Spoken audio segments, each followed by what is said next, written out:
I think that might be the scariest one so far. Just constantly being stalked for over 20 years. Constantly. You never know when he's gonna show up. You never know where he's gonna show up. You never know what he's gonna do.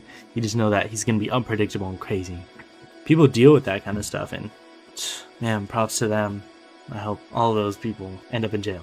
They're stalkers, of course. Anyways, let's go. One last story. What was the creepiest or most paranormal thing that's ever happened to you? Alright, this poster starts off saying, I lived in an old house converted into a duplex in Athens, Ohio, which is reported to be one of the most haunted American cities. During the first year I lived in my apartment, I frequently noticed this strange music that seemed to be coming from inside the house. It's hard to describe, but it sounded like a keyboard or an organ. Ooh, yeah, that is not a normal instrument.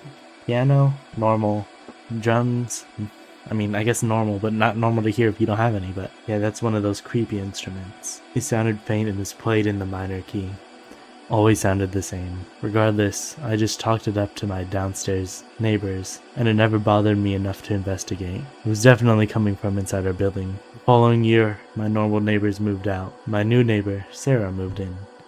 We became friends. One night, she was hanging out in my apartment and the music started up. She asked me pointedly where the music was coming from. I said I didn't know. She didn't have music playing in her apartment? She said no, and we both looked at each other uneasily. Sarah asked me if I had ever saw or heard weird things, and I said other than the music, I hadn't. The way she asked implied that she had, but she didn't want to talk about it. A few months later, her boyfriend moved in, and she later confided in me that she saw and heard things, specifically random tendrils of what looked like smoke swirling inside her bedroom, doors slamming or opening without explanation. Her boyfriend hated going to the basement so much that he had seen the whole time he was down there to do laundry. I hated the basement too because it hadn't been changed much, since I guess the house had been built and there was a creepy room that looked like where you'd keep a pleasure slave. I guess it was where wood would have been stored. I always felt like I was being watched when I was down there. I graduated and was getting ready to move. I went out of town for a few days, so my parents were watching my cat at their place a few hours away. The night I got back to Athens,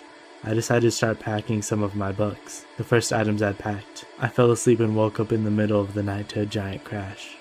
I was tired and disoriented, so I assumed the noise came from Sarah's place. The next morning, I went to my living room to find that a giant antique mirror hanging over my fireplace had crashed and shattered into hundreds of pieces. The nails supporting the mirror were still intact, still on the wall. After that, I was finally prepared to admit that the place was haunted. I know Sarah saw and heard way more than she ever admitted, but she didn't like talking about it because she still lived there. Yeah, I bet she didn't want to invite this spirit or ghost or whatever in by